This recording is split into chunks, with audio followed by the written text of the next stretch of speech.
السلام علیکم ورحمۃ اللہ وبرکاتہ۔ حافظ جی آفیشیل کے پیارے ناظرین، آج کا عمل ہے شوگر کے مریضوں کے لیے قرآن پاک کا معجزہ۔ میرے دوستوں اور ساتھیوں، آج کا عمل انتہائی اہم ہے۔ آپ دوستوں سے درخواست ہے کہ ویڈیو میں شروع سے لے کر آخر تک ضرور بنے رہیں۔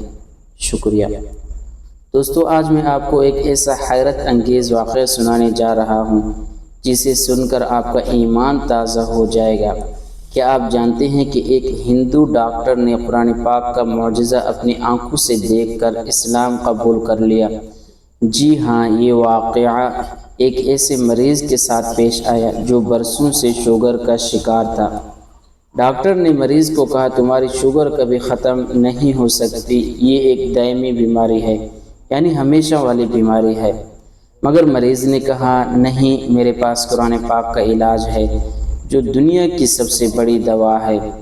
ڈاکٹر نے تجسس سے کہا، ٹھیک ہے، تم جو چاہو تو کر لو، ہم ٹیسٹ کریں گے۔ مریض نے قرآن پاک کی وہ سورت کھولی اور بڑے خشوع اور خضوع کے ساتھ تلاوت کی، پھر وہ خاموش بیٹھ گیا۔ صرف 30 منٹ بعد ڈاکٹر نے دوبارہ شوگر کا ٹیسٹ کیا اور حیران ہو گیا، شوگر بالکل نارمل تھا، جیسے کبھی بیمار ہی نہیں۔ ڈاکٹر چیخ کر بولا، یہ کیسے ممکن ہے؟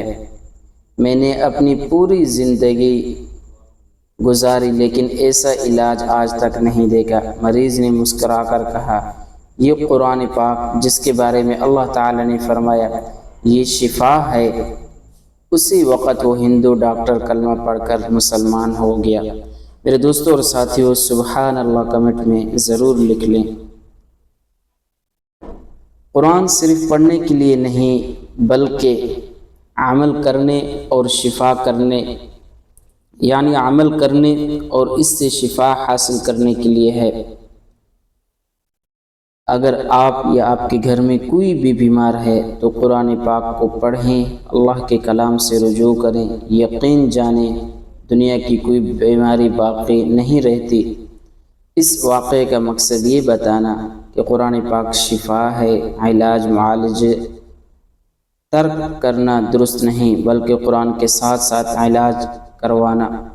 میرے دوستوں اور ساتھیوں، یہ عمل انتہائی قیمتی عمل ہے اور آپ دوست انتہائی دل کی تجسس کے ساتھ انتظار کر رہے ہوں گے، آخر وہ کون سی صورت ہے؟ آخر کار بتا ہی دیتا ہوں، وہ قرآن پاک کی سورت فاتحہ ہے۔ جو بھی شوگر کے مریض ہیں، صبح اور شام 3 مرتبہ سورت فاتحہ پڑھ کر اپنے آپ پر دم کریں اور دم کیا ہوا پانی پہ، انشاءاللہ عز و جل اللہ رب العزت آپ دوستوں کی حفاظت فرمائیں گے۔ وما علینا الا البلاغ۔